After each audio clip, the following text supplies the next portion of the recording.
ये कहानी है भारत के उस जगह की जिसको भारतीय इतिहास में कभी भी वो जगह नहीं मिली जो शायद मिलनी चाहिए थी।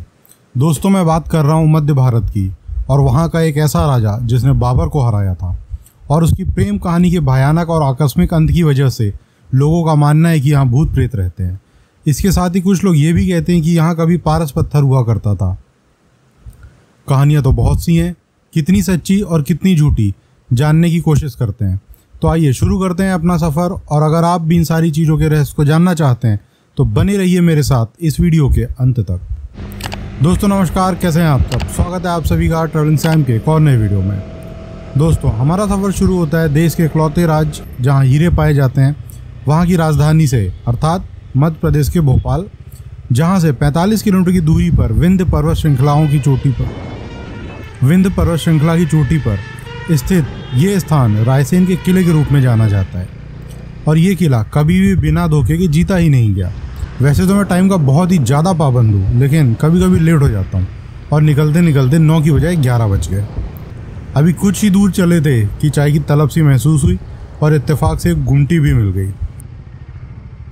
बस फिर क्या था, घुमा ली गाड़ी और चाय पीते पीते कुछ नए दोस्त भी बने और बाद में सब्सक्राइबर हो गए। कुछ देर की बातचीत के बाद हम लोग अपने मंजिल की तरफ बढ़ गए।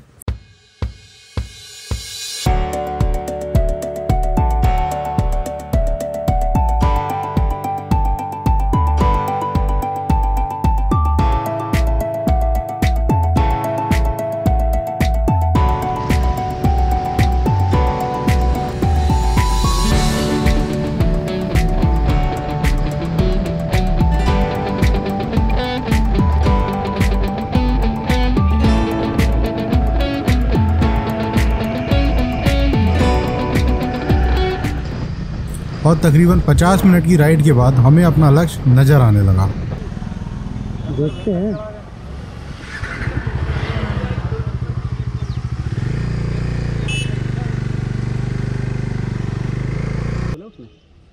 वो लड़के क्या बोल रहे थे? घाटी घाटी पड़ेगी, देख के जाना ऊपर। नहीं, मतलब सीधे जाना, लेफ्ट राइट किधर? राइट ही बोले थे। उसने हाथ ऐसे किया था, पर मैंने पूछा लेफ्ट की राइट, तो बोला राइट। हाँ तो चल फिर आजा।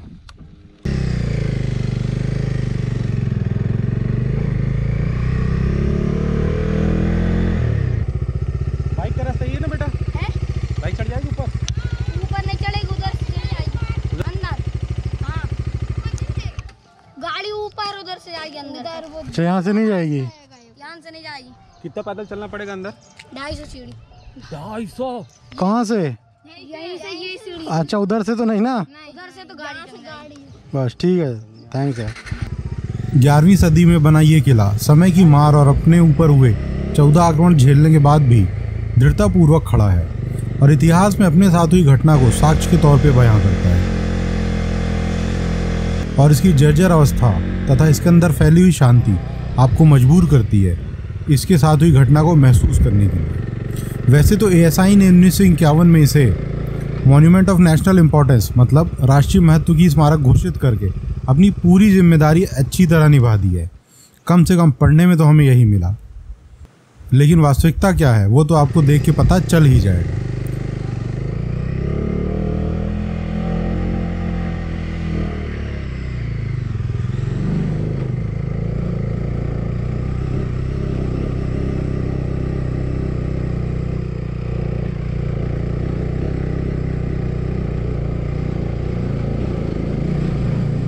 ओह भाई,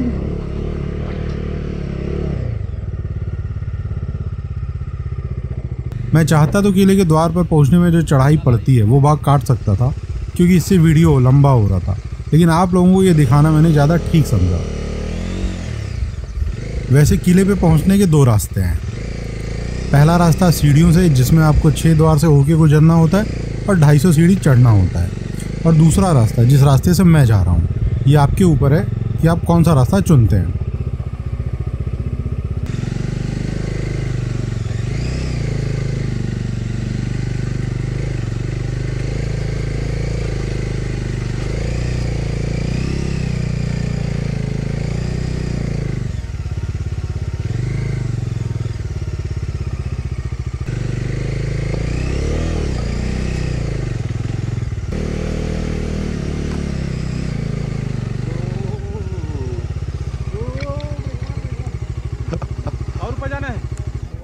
जाएगी। अरे वाह, गाड़ी चली आएगी चली तो जाएगी जे है।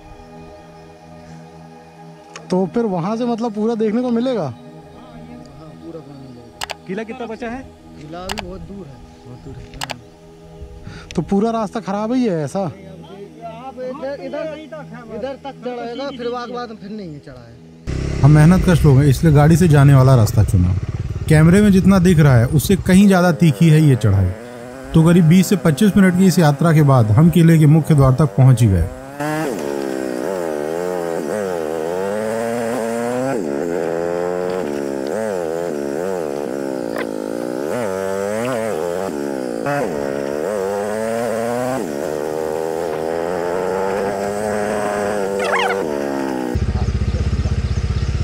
तो मेरे को लगता है किला आ गए हैं।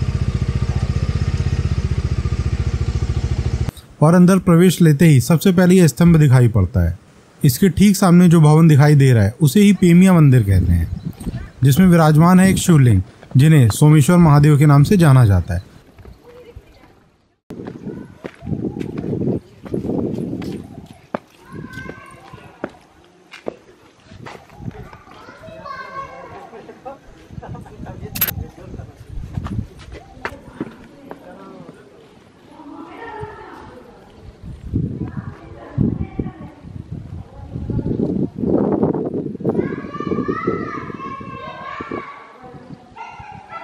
परंतु दुर्भाग्यवश महादेव के मंदिर के द्वार को ताले से बंद करके रखा गया है और साल में सिर्फ एक ही बार महाशिवरात्रि के शुभ अवसर पर यह खुलता है और उस समय यहाँ एक मेला भी लगता है और अत्यधिक भीड़ होती है। हमारा देश, हमारा मंदिर, हमारे भगवान, फिर भी पूजा के लिए ताला खोलने की अनुमति लेनी पड़ती है। शायद ऐसे प्रावधान दुनिया के किसी दूसरे देश में आपको नहीं मिलेंगे, लेकिन मजाल है कि आप आपत्ति उठा सकें? बिल्कुल नहीं, सेकुलरिज्म है। कुछ मत बोलो, सेकुलरिज्म।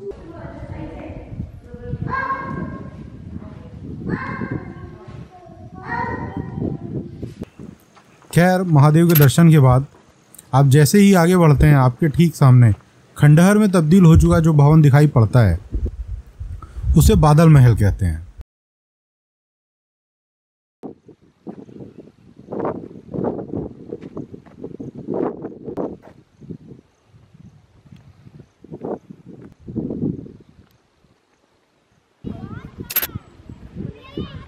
और बादल महल के ठीक पीछे इस किले की सबसे मुख्य इमारत दिखाई पड़ती है जिसे रानी महल कहा जाता है। और एक राष्ट्रीय धरोहर की ऐसी स्थिति देखकर अंदाजा लगाया जा सकता है इस कोटि की इमारत के लिए ऐसी उदासीनता समझ के परे है। लेकिन फिर याद आता है कि हमारी इतिहास की किताबें, जिसे रोमिला थापर, सतीश चंद्रा, बिपिन चंद्रा जैसे वामपंथियों ने लिखा हो, जिनके हिसाब से इस देश में लाल किला, ताजमहल, कुतुब मीनार, अलाई दरवाज़ा के सिवा दूसरी चीज़ का अस्तित्व ही ना हो, फिर चाहे वो विजयनगर साम्राज्य हो या कर्नाटक का हम्पी, और ऊपर से उनको राजकीय समर्थन प्राप्त हो, तो ये स्थिति कोई असामान्य बात नहीं है। और इसी इमारत से होते हुए हम इसके आखिरी छोर पे आ जाते हैं, जहाँ से रायसेन शहर का एक बहुत ही खूबसूरत नज़ारा दिखाई पड़ता है। कुछ देर यहाँ रुकने के बाद हम आगे बढ़ जाते हैं।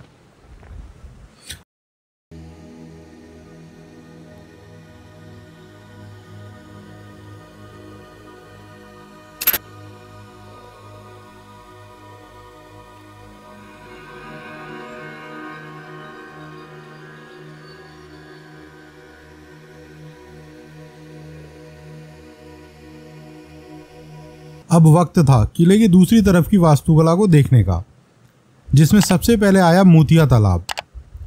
चूंकि ये मानसून का वक्त था तो ये काफ़ी हद तक भरा हुआ था।